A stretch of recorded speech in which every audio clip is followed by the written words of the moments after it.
The concept of fasting in Islam, particularly during the month of Ramadan, is a profound and multi-layered act of worship that goes far beyond merely abstaining from food and drink. Here is a detailed explanation of what it is and why it is compulsory. What is the fast, Sawm? In Islam, fasting, known as Sawm in Arabic, is one of the 5 pillars of Islam. These are the core mandatory acts that form the foundation of a Muslim's life and faith. The basic requirement for the fast during Ramadan is for every adult, sane, and able Muslim to abstain from the following from dawn until sunset each day: food and drink. Nothing can be consumed, not even water. Sexual relations. This includes any intimate activity with one's spouse. Smoking and other inhaled substances. Negative behaviors. Crucially, Muslims are also commanded to abstain from sinful speech, like gossiping, lying, cursing, and unethical behavior.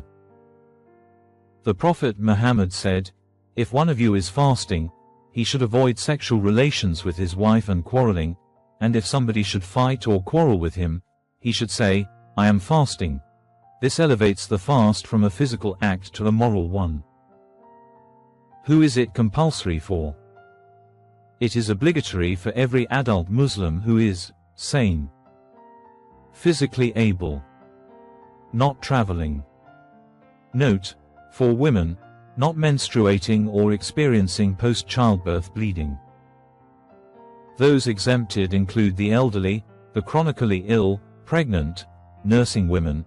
If there is a health risk, and children, it becomes compulsory after puberty. Those who are temporarily exempt must make up the missed days later. For those who cannot fast at all due to permanent health issues, they must feed a needy person for every day missed.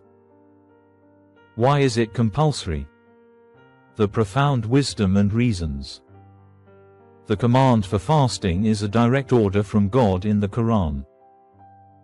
The primary verse establishing it is, "O you who have believed, decreed upon you is fasting as it was decreed upon those before you, that you may become righteous." Quran, chapter 2, verse 183. This verse points to the ultimate goal, achieving taqwa, God consciousness or piety. All the reasons for fasting ultimately serve this primary objective. Here's a breakdown of the key reasons.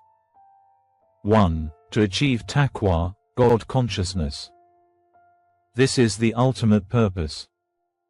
Fasting is a spiritual training program. By consciously abandoning permissible acts, like eating, purely for the sake of God, a person strengthens their willpower and self-control. This makes it easier to avoid the haram, forbidden, things in life.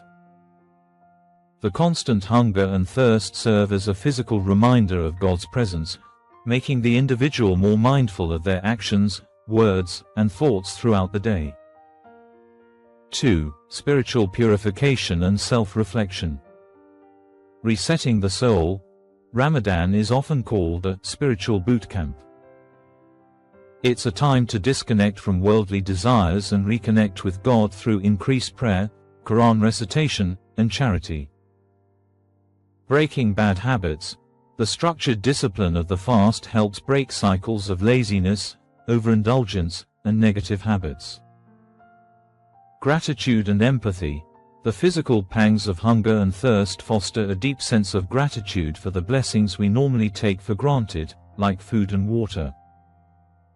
It also creates a powerful empathy for the poor and hungry who experience this reality daily, motivating increased charity, zakat and sadaqah. 3. A means of forgiveness and spiritual reward. The Prophet Muhammad taught that sincere fasting, accompanied by sincere faith and hope for reward, leads to the forgiveness of one's past sins. The month is seen as a unique opportunity for spiritual renewal and a fresh start. 4. Social and communal unity. Collective experience. The entire global Muslim community fasts together for the same purpose, creating an incredible sense of unity and brotherhood, sisterhood, ummah. Equality. Everyone, rich and poor, CEO and laborer, feels the same hunger, breaking down social barriers and fostering a sense of equality before God. Strengthening community bonds.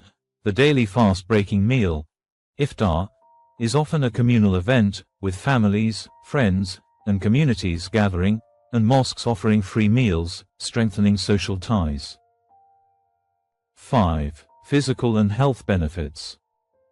While the primary intentions are spiritual, the physical benefits are also acknowledged in Islamic teachings. These include detoxification, giving the digestive system a rest. Improved self-discipline, regarding diet and lifestyle. Mental clarity. Many report increased focus and mindfulness. However, a fast done for only health reasons, without the spiritual intention, is not considered a valid Islamic fast for which one is rewarded. In summary, fasting in Islam is compulsory because it is a divinely prescribed method for holistic human development. It is not a punishment but a mercy, a comprehensive training regime that simultaneously purifies the spirit, through taqwa, disciplines the body, through abstinence, and reforms one's social conduct, through empathy and unity. It transforms the individual from being a slave to their base desires into a conscious, disciplined, and grateful servant of God, which is the ultimate purpose of human existence in Islam.